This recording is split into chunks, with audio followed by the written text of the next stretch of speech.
Hi, beautiful souls. This is Sadhana, and welcome to my channel. Today I'm going to take you on a journey through the Slow Tarot by Lacey Bryant. This is one of those decks that from the moment I unwrapped the package and went through the cards for the first time, it captured my attention. There's something about the layers in the oil paintings, the light, the use of color, the hidden symbols that has led to a deeper inquiry in this deck.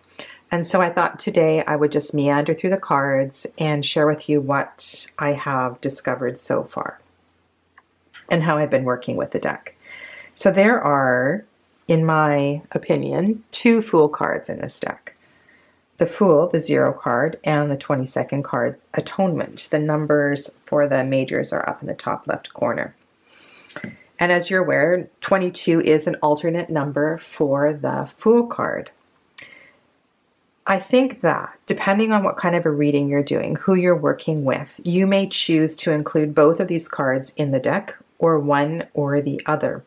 The Atonement card to me feels like a card that you would want to include for somebody who is stepping onto a next path, somebody who has been through quite a lot, and you are fully aware as the reader, somebody that you're working with, that they're just ready. You just somehow intuit, or you know personally because you've done other readings for them, that this is a time for them for the next big step. And I really think if that is the case, this card is going to appear. In the foreground, we see all these objects, food and various things. We see a lot of symbols from different cards. And so you'll recognize some of these in other major Arcana cards. And I think that's part of the Easter egg game of the deck, is to see which objects appear in multiple cards. But the figure in the background here is walking away from these material objects and moving towards something much more peaceful. And the mood of the Fool on the left is quite different from the mood of the Fool on the right.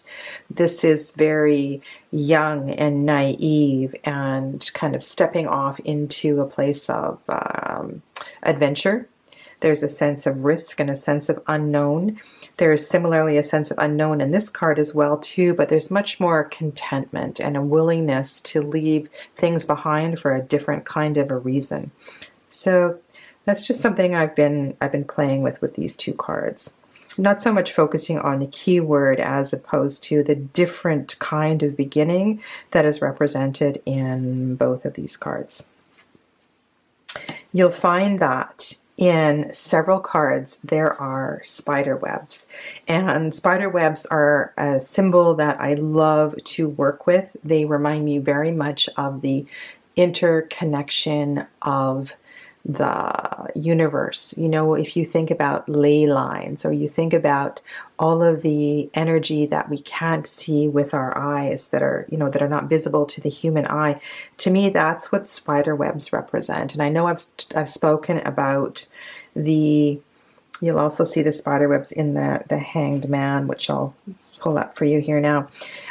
When I walk in the forest, so I go for walks with my dog in the morning, and you can see spider webs are all here around his feet. They also appear in the Lover's card and a few other places. There's a sense of, so you go through you're going for a walk in the forest and walking through all these cobwebs, and at first it feels kind of annoying because they're sticky and you've got to kind of like wipe them off your face. And I used to spend a lot of time thinking, like, why? Like, other people have walked through here. Why am I feeling fresh cobwebs? You know, why is the pathway not clear for me? And I think that's what the cobwebs, the spider webs represent, is that sense of connection, the sense of trusting in all that we cannot see with our human eye. And it's just a really beautiful kind of energy. And in the Magician card, those spider webs are connecting all sides of the Ouroboros. It's just a pretty profound symbol. And so I invite you to really kind of sit with that and to have a look at the spider webs as they appear in the other cards, because it's It's a pretty beautiful symbol to work with. The other thing that has been apparent for me is to pull out some of the other botanical oracle decks that I have. And sorry, we're not there yet. Where did the... that's okay. You can look at the High Priestess while I continue to talk here. To look at the flowers in this deck, because they are definitely representative of another layer. And so if you work with flowers, and if you like to do deck pairings, to choose a floral deck is definitely going to bring out something in this deck, because there are hidden messages in the flowers, and I will definitely speak to some of them in this video today. This High Priestess is absolutely stunning.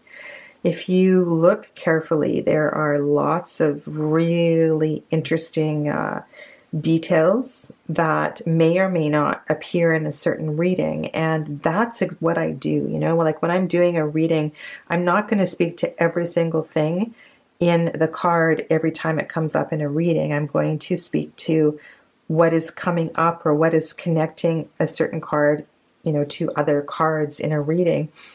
The moon here in the bottom right corner that she is standing on, but she's almost tiptoeing on it. And there's a sense of the, you know, when you walk around on your tiptoes, there's not a sense of a surety, right? It's not a strong, sure-footed step. And so I wonder why she is tiptoeing on the moon, or she's walking very, very gently. And she is the High Priestess, who to me should fully embody all of the lunar energy.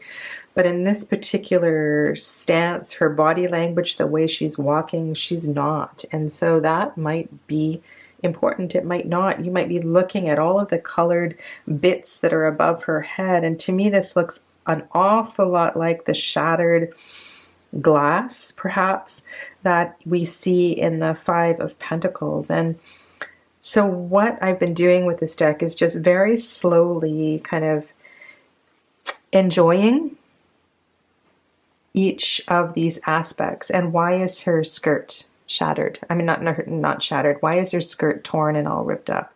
And that's a question that, you know, you might want to investigate. Anyway, let's go on. The Empress card. There's lots of wonderful little things here. So we have mushrooms down here. She's sitting on a red cushion that's hidden in the wheat. And I believe there's a bird down here in the wheat or in the grass. And then up here on the tree, there's a snake. And we see this snake throughout the deck in 4 or 5 different cards. There's a green snake that appears. There's a golden snake that appears in a few cards. This, I believe, is the golden snake. And if you look up here, we have red apples in the tree, or another red fruit. And so there's lots of things that you can look at. You can also speak to the stream that is behind her and the particular flowers that are in her hair. Some people have commented on her facial expression, and to me, she's not so much sad as she is looking internally and reflecting on all that is present at this time. And she is extremely present. She has one hand on her belly and one hand on her throat, heart, just kind of above her heart space. And this is a really beautiful, connected kind of hand gesture. And she is completely comfortable in her position. You know, often when I sit in this position, I don't feel comfortable with my legs to one side, but she is sitting tall and she's very much at ease. And so I see this expression on her face is more at ease, not one of sadness at all. And in contrast, maybe not in contrast at all, the Emperor is looking up to the sky. The Emperor is looking and gazing into the universe, you know, for insight, for connection. And we have that beautiful Emperor-like color, which we're going to see through the Suit of Wands and this other fiery cards as well too. And it's very, very rich, and I really appreciate and like this Emperor card. The castle which we see in the background. And the shape of the castle is mirrored in the shape of the mountain, which I think is really beautiful. I love the way she has drawn that. And it's, I don't know, I feel very peaceful and very connected. I don't feel like he's the kind of emperor that's going out conquering without giving things due care and without reflecting before making a step. This is really interesting, the way that she's drawn, the way that she's painted the Hierophant card. On one level, all of these pigeons here, this reminds me of Mary Poppins, you know, with the woman on the stairs and the steps of the cathedral, feed the birds song. It made me laugh, and I really kind of like that the pigeons are there, and there's this connection with the birds. And if you look here, he has the keys in his hand. And not only is this a gesture of offering and perhaps showing a level of connection to other beings, but he is offering the keys. He's offering the keys to you, the querent, the reader. Another thing I noticed, if you look in the background at the cathedral that is behind the Hierophant here, this looks a bit like the crowns of the King and the Queen of Swords, which are here. And I have no idea if the creator had that intention, but there is that level of connection between the knowledge and the wisdom that is shared by the Hierophant and the Queen and the King of Swords. So I thought that was really cool. This Lover's card is just beautiful. And whether these are actually spider webs or whether these are just energetic layers of connection that are wound around the man and the woman in the picture here. I want to go back here. On the surface, yes, these could very well be spider webs. And I spoke to that a moment ago. But I think there's something much deeper going on here. And if you look closely, this looks a lot like hand fasting and almost like a recommitment of wedding vows. And look at their body language and how they're gazing at each other, and where one body sort of ends, the other one begins. And these lines here could just as equally represent lines of energy and levels of connection.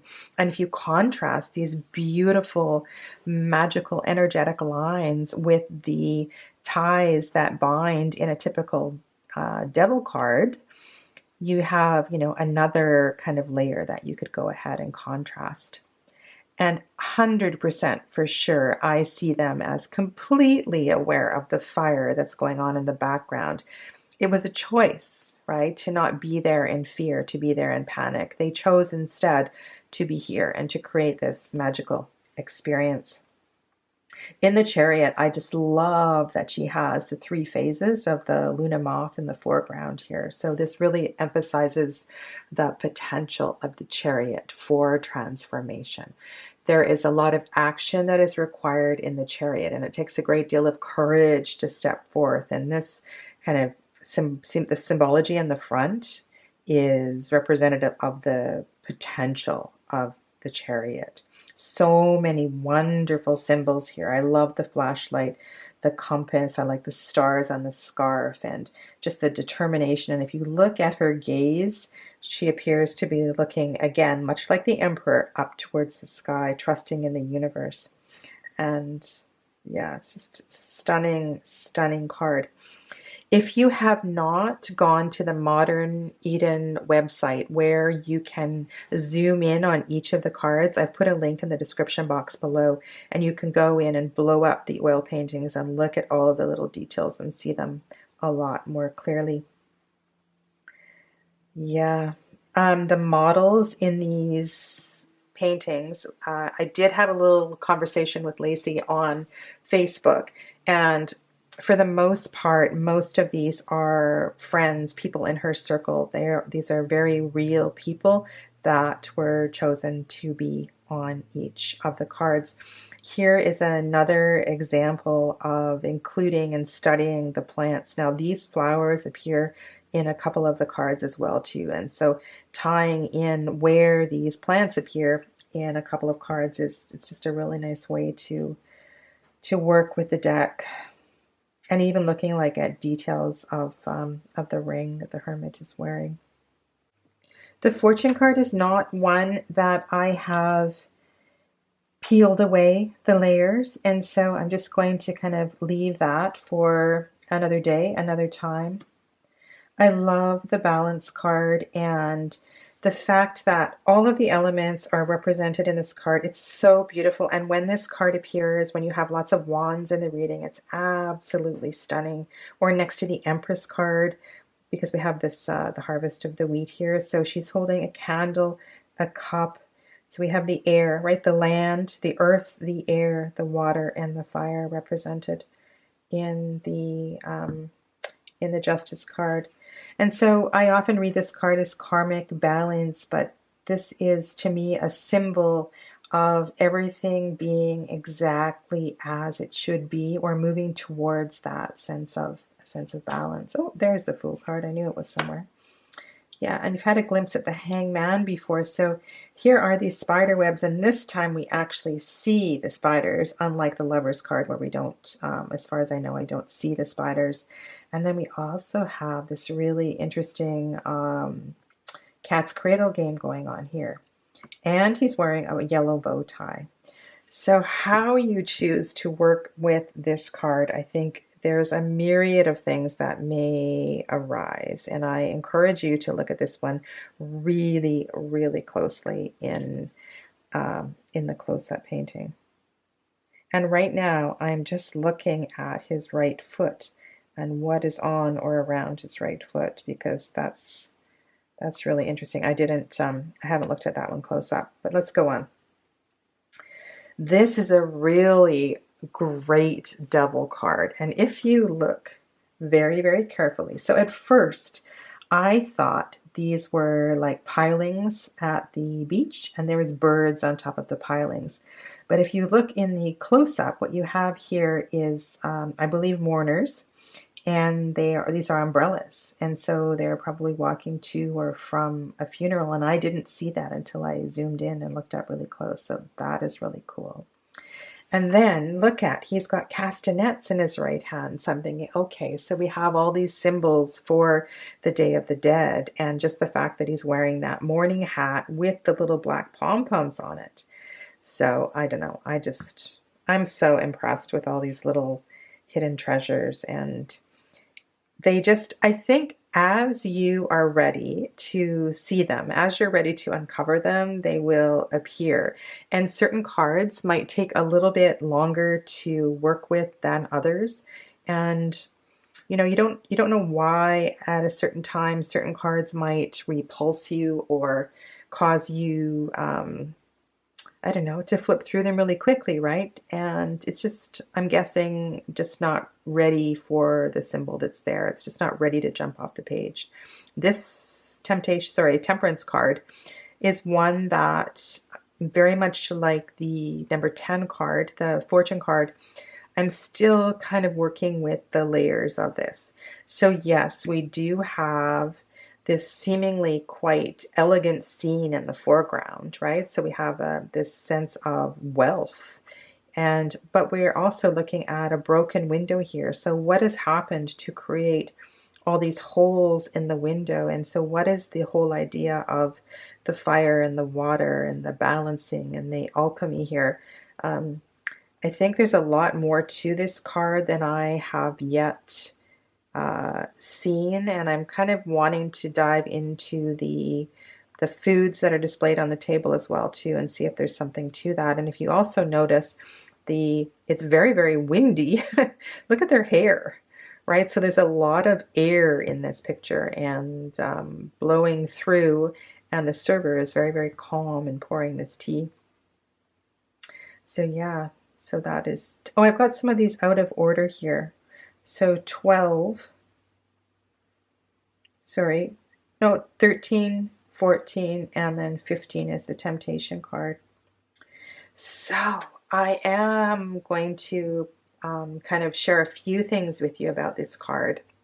And as some of you may be aware, this is my My card of the year is the Devil, and I've been working with that card, and it's come up in lots of different readings I've had so far this year, and really working a lot with the second chakra and all of the layers of the Devil. And so this card has come up a couple of times for me, and I've really been taking my time with it and allowing, I don't know, the stuff that I need to work through as far as bringing my second chakra into balance this year.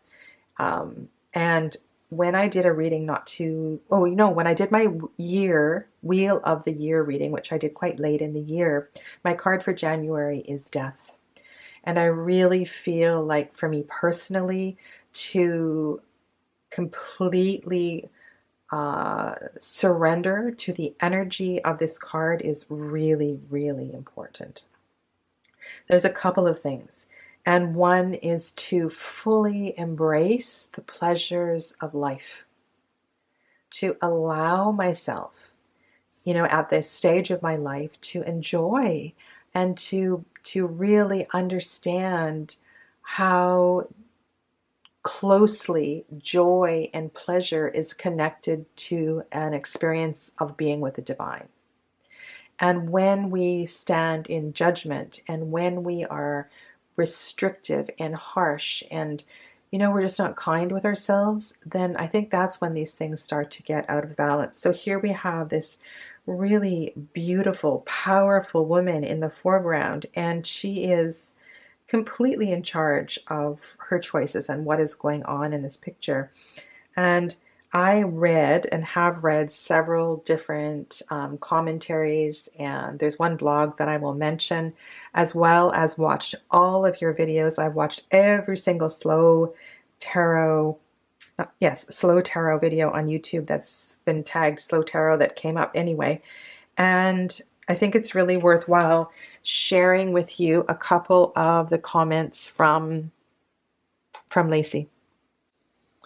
The woman in the foreground is a belly dancer, a dominatrix, and a practicing witch, and is the founding member of the Coven of Ashes, which is an occult performance art collective based in Los Angeles. Her name is Vulgaire, and she is very comfortable with who she is as a person, and the comfort and power that she holds within her has nothing to do with shame.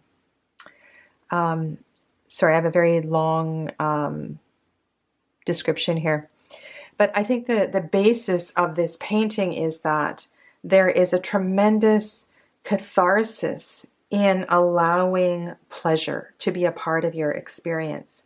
And we do see that in a lot of the Celtic tarot decks, where we see the lovers splayed on the grass, and we see Sir Nunos in the foreground, either watching over or supporting or in a level of protection of the lovers in the background. So yeah, I'm really appreciate the different interpretation in this 15th card.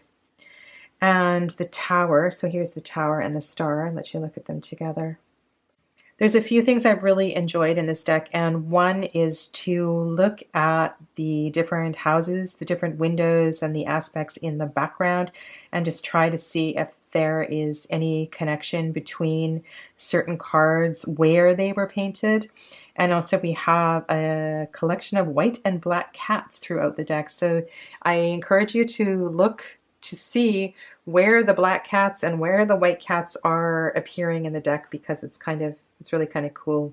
As a child, I was never that successful in building a house of cards.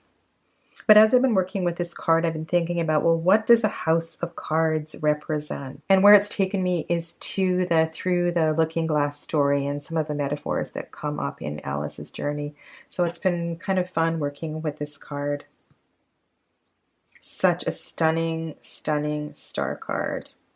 There are a few things that have come up for me with the star card. One is the bucket, which seems to be overflowing, continuously full. Kind of an interesting metaphor. I love the sextant. And their steadfastness in this stormy sea, the clearing in the sky. It's such a stunning, stunning card. I want to go through these doors.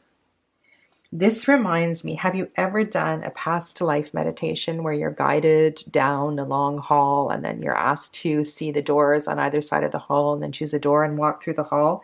That's what this reminds me of. Oh, and oh yes, this hasn't come up yet. So I believe these are night gladiolas, and they also appear, I believe, in the Knight of Swords. So here is another example, and there's lots and lots of them in the deck, of where you could tie in the energy of the flora in the deck. So yeah, so I believe they're night gladiolas. And if you have that night flower deck, that would be a really cool deck to use with this tarot deck as well. Absolutely gorgeous sun card. The joy, the pure joy. And I don't know if you've noticed, if you have this deck, there is an abundance of bees and other bugs in the deck. And I think they speak very loudly to the level of connection of all of the humans in this, throughout these cards. Very, very profound judgment card. If you look closely, you can see in the mirror, she has her hand right inside of her heart, right inside of her skin. And so depending on the nature of the reading, this could represent quite a few different things. But most obviously, of course, the peeling away of a layer, the taking off of the skin. So much like the snakes that appear throughout the deck, this is a stage of moving forth, of releasing. And here's one example. Here we have the feather and the mirror that appear in the atonement card. There are 2 world cards in this deck, and the one that I am working with is the one on the right. There are so many Easter eggs just in this one card here. The orrery here has so many details, and I've just been loving uncovering them, including the astrological wheel here, and the candle inside the sun, and all the little moons around each of the planets. It's just an absolutely fabulous card, but you do have a choice to include, one or both of the world cards. Oh, and here is the golden snake, which you'll see in many of the other cards as well, too. One of the things that has struck me about the Suit of Wands is how the element of fire is balanced with the earth. I love the greens and the browns and the plants, and it somehow makes this suit, this element, seem less volatile. And there's so many hidden treasures in every single one of the cards. This ace alone has so much going on. I love the symbol of the dandelion spores. And just if you scan this if you go into the painting and you look very closely at all the details here, and you can see the mushrooms and the queen bee, and love the bees in the background. It's just so much going on, and you can wonder and gaze at all these layers of papers and how that fits into the story, the journey of this particular Two of Wands. We have so many different kinds of people, ages and body types and gender orientations. It's a very, very inclusive deck in that regard. And I also like how Lacey has mixed up where we get 3 people and 2 people, or the different shapes. So for example, here in the Four of Wands, this is not the typical shape that we see of the Four of Wands arranged in, but we do see that in the Four of Swords, which is really interesting, right? And here we have 3 people, but in the 3 of Coins, we do not have 3 people. So it's a deck that's really given me an opportunity to look at every single one of the cards in a new light. In the 6, 7, and 8 of Wands, we definitely see more fire. The 5 is more like the 2 and the 3, where we have this balance of the energy of the earth and the fire. But I really like that she's used children for this card. And we do see this in a few other decks where we have that aspect of the Five of Wands, where the Five of Wands is in balance to a point. And then when the action is taken too far, that's when all hell breaks loose and we begin to see the conflict arise. This one here, I see water. I see this team at the beach, celebrating at the beach. And so we have the balance of all of this energy and the fire with the water.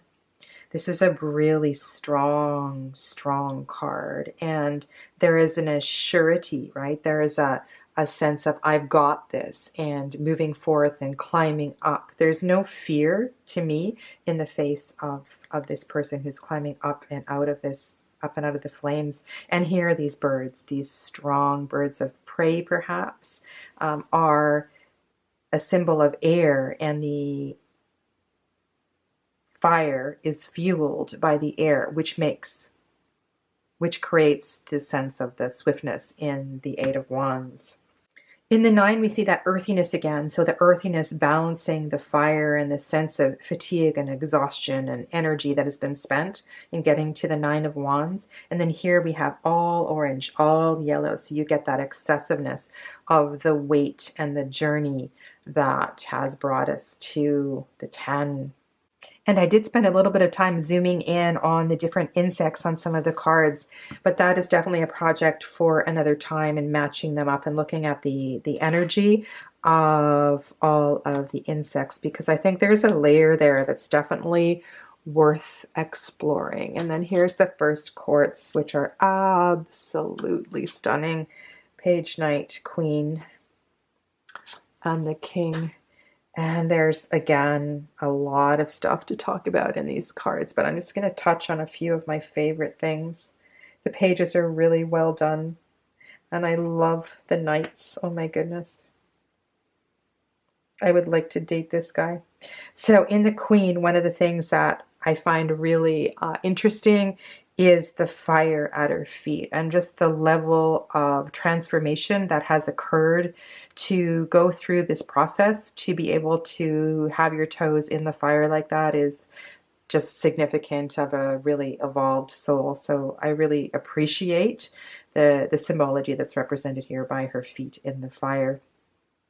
And I spent quite a bit of time with the King and doing some research and exploring the energy of the mask here. And so the Aztec god of fire mask with all of the, it's almost like a mosaic, all of the bits of turquoise that are on here, was a really interesting read. So I appreciate the level and the depth that Lacey went to in choosing all of the symbols and the cards, you know, with the team that put this deck together. I have not really unearthed the symbology for this lamp, other than it represents ideas and light and why it's floating up in the sky. This one is still kind of a mystery to me. But something that just came up for me right now is that we have here something that mirrors the two. So you may, in a reading, get these two cards together, and there's something that might, you know, come forth with these two cards side by side. This is a really, really pretty suit. And I mentioned earlier how a botanical oracle deck will pair really well with this deck, and in particular with the Suit of Cups, because we have so much floral featured in this suit. And if you work with the energy of the flowers, you're just going to love this suit. The teacups are so gorgeous as well too. So the Narcissus do appear in a couple of cards, and they're just perfect, you know, to be matched here with the energy of the Four of Cups. And again, we have a wide range of nationalities, body types, sexual orientation. Like, it's very, very inclusive deck. I love that they're, I don't know if it's wine or champagne or what they're pouring into the teacups, but that's so fun. And then we have lots of different tattoos that we can explore and look at the symbology of the tattoos. I don't know if this is hibiscus or what this one is, but again, there's a lot of potential for going into these deep little subtle layers. And he has the caduceus on his neck.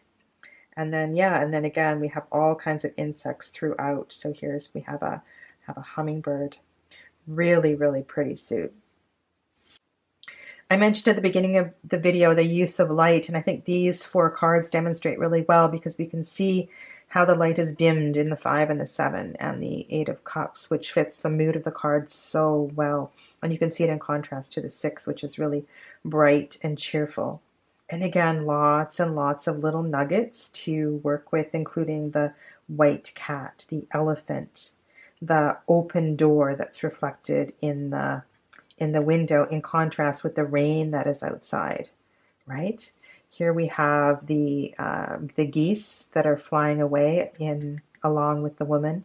And inside the cups, we have really interesting symbols here, which you can possibly find in other cards, which might be really a cool way to tie in different cards together. So we have the coins falling out here. I'm not sure where this little mouse appears elsewhere in the deck. Key, apple. This green snake does come up in other cards, and here's a locket. So you might want to see where these symbols appear in other cards, especially if they come up, right, in a reading where you have this symbol in 2 cards. And here we have some certain kind of insects that are flying away out of this cup that is being spilt. So much that you can work with and speak to in these cards. I've also had a lot of fun following teacups throughout this suit, and this is one of my favorites. Similar one appears on the Ace of Cups. If you want to go back to the cobwebs, we have more cobwebs here, and so you could build and weave in the cobwebs and what that represents for you, with this card. The scissors, I know, have been a point of conversation for some people, and I was also wondering about this bust here, if this was a younger representation of the woman who's sitting in the chair here. They're really beautiful 10 of Cups, and I love the inclusion of the possibility of the biracial family, which you may or may not see in this card. I think this little guy takes the prize for the cutest kid in the deck. So sweet. So you can really see how she did a great job as far as facings go in this deck. So really have a look at body language, what direction certain people are facing, because it's really going to help with the readings. And you can see how the knight here is actually turned right around to the back of the card. Again, we have the Narcissus here, just like in the 4 of Cups, which works really well in this card. And then we have the brilliance of the hippocampus, right? So the mythological creature, which had the body of the horse and the tail of the fish. And so this is what the hippocampus in the brain is named after, is because of the shape of this creature. So the hippocampus is, part of the limbic system, which is connected to our emotional responses. And that just fits so perfectly into the suit of Cups, right? And the hippocampus is responsible also for spatial memory and our navigation. And when we think of the knights, right, isn't that what we think of, is this sense of movement and navigation? But if there was one symbol in the deck that was to win the prize, for me, this is it. And even in the suit of swords, which is a much quieter palette, you can look to the light and the colors to weave in your story and find lots and lots of clues. And I was just looking at the bright blue sky in the background of the 4 of Swords, and we just had this card on the table. So it's really interesting that the King of Cups has this gray, cloudy, stormy sky, and the 4 of Swords has this beautiful blue sky. So use the backgrounds to your advantage in kind of revealing what needs to come forth in your reading. And I mentioned this earlier, I love how she mixed this up, and she's got the kind of the traditional shape of the 4 of Wands and the 4 of Swords, and that non-traditional kind of teepee shape in the 4 of Wands. This is such a beautiful card, and it also reminds me of the story in the suit of Swords and the Chamonix Tarot. We've got all the rebel here and the experience in the city, the plants that are emerging. Such a good card. And here we have the heart in the 2 being pierced in the 3, and I see eyes here, tears. Really, really clever. If you work with the energy of birds and the birds representing different directions too, that's another great layer to kind of add in and bring in. And if you're aware of what the different birds represent energetically, quite simplistically, you know, the hummingbird is representing joy, but there's so much going on here, and how quickly they flitter around and how quickly they move and how quickly the energy of the ace doesn't last, right? You just have so many symbols and possibilities. So pick one and allow your stories to emerge with these cards, because there are an abundance of symbols to work with. I love how the light is emerging right through here. And we see these. Do you ever get these on your camera? You know, you take a picture on a rainy day and you have all these beautiful orbs that appear. Truly, truly magical. This is a very clever Five of Swords and lots of different layers that you may wish to speak to. I see a lot of pink in the background emerging in the clouds. The color of the wings might be important for you, or if you have the Ace of Swords appearing in your reading, this garland might speak to the Ace of Swords. And also the fact that this sword is pointing into his throat chakra. The last opportunity to, you know, tell the truth, speak your truth, be truthful. Yeah, gorgeous oil painting here in the 6. And then this 7, very Waite Smith-esque. Kind of wish there was something about it that made it more unique to this deck. I was looking at the hilts of the swords to see if they speak to other cards. Again, white cat. And we will see this billowing curtain in other images, I believe. We see it again in the 10. And then here in the 8, one of the questions I have is about this circle that is beneath all of these. It almost looks as if this were cut out, that this figure would be dropping down below. And then we have the very dramatic 9 and 10 of Swords. This is the billowing curtain that I was referring to. Not the same curtain, but right, similar energy. So look to the air in this suit, and really throughout the whole deck there, the use of the energy of the elements is very, very well done. And I was trying to match up. Remember I said about the hilts and the 7 to see if I could match up some of the swords, but I haven't quite got there yet. So again, look to the energy of the birds if you work with the birds, because they do represent different things. And also the Celtic mythology of the black horse, if you are interested in that. So look to that, because that's a kind of a cool layer in this 9. In working with this deck, I really encourage you to do larger spreads, like 9-card readings, or even bigger, because there's so many pieces of this puzzle that seem to fit together. And if you get or you see these connecting pieces, it's really, really incredible. Like the ground here fits perfectly with the balance card, or where the Empress is seated, or in the Lovers card. And just by fitting these together, you can weave together these really brilliant, brilliant readings. And I already mentioned these flowers that appear in the Moon card. Or what if this were to sit right next to the Death card? Or if these King and Queen were next to the Hierophant card. Like, it's so very, very clever. And I have a feeling this is the same variety of insect that is on the 10 of Wands. That may not be correct. And I actually didn't see the bird here at first. It took me a while to actually see the bird resting on her arm. And again, we have the same flowers, the carnations, that are in the Ace of Swords. So I really encourage you to look to the symbols to draw and weave in the connections in your reading. And again, a brilliant, brilliant page. And a really good job with body language and facings, which is really, really going to help in drawing out answers to your questions in your readings. A sense of materialism. The coins themselves seem to feature very strongly in this suit, which is not something that I am comfortable with, not something that I would choose in a deck, especially in the suit of coins, suit of pentacles. So what I found myself doing is leaning more heavily to the rich colors and working with the coins metaphorically as opposed to literally.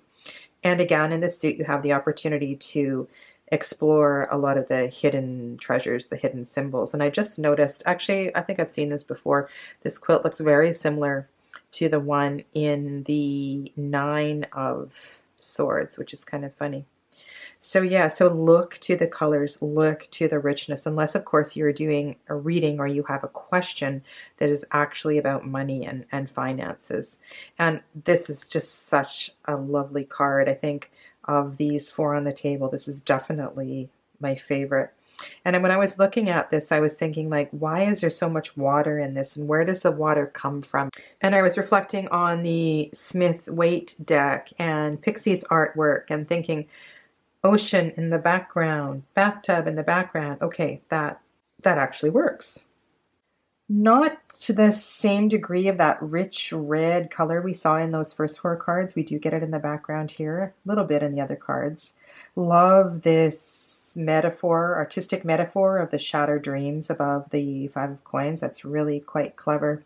And I've been staring at the fireflies, the bugs, the light in the background of the Seven of Coins. And this is not a card I'm entirely comfortable with. It's just I haven't quite connected with this one yet. But the Eight of Coins, on the other hand, I find just charming and brilliant, and I want to work with its energy. And I love the whole idea of the family working together and how we have that connection of family with the Suit of Pentacles and the project coming together. And you've got the dog and the child and two parents, it looks like, working together. So I can really, really work with this card, and also how each of these pentacles is creating a larger pentacle, a mandala. It's really very, very beautiful card. In the Nine and the Ten of Coins, there is a lot going on. So when these two cards come up in a reading, I've just been really trying to allow one or two things to come to the surface. And I'm just noticing this tree here that looks very much like a tree of life, which is the symbol that we see, the pattern that we see the coins in an RWS deck. So that's really kind of cool.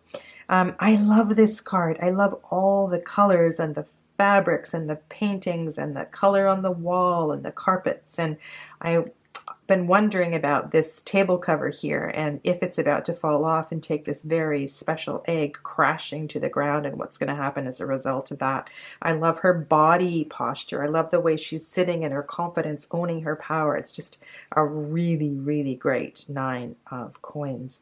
And this card here has a lot of hidden stuff going on. Like I said, I just really thought about this tree and how that crossover with the Smith Waite deck. So that's really kind of cool. If you look really closely, and now I didn't see this on the card, but I saw this on the painting, this book is Lady of the Lake. And so perhaps there is something about that story, that myth from the Arthurian tales that will come into this reading. And so that's really kind of cool. It's just it's amazing, all of the little details. The focus on materialism, the garishness, the excessiveness of the suit really does come to a climax in these two cards, the Queen and the King. And so if I'm trying to find the balance the light as opposed to the shadow in both of these cards, I'm definitely going to be looking to the light and to the artwork, because we have the light shining in here above as well as the light in the background here. Granted, this does look a lot like Las Vegas, but you know, I can work with that. In the Page and the Knight, we have this lovely balance between the material world and the physical world, which is shown, you know, by the earth itself. So that for me is a lot easier to work with. And you see the snake here, which has made its appearance in many, many of the cards in this deck. The Knight of Coins, as expected, is leaning up against his car as opposed to racing his fancy car. Thank you for joining me on this journey through the Slow Tarot today. I look forward to reading your comments below. Stay well, my friends. Namaste.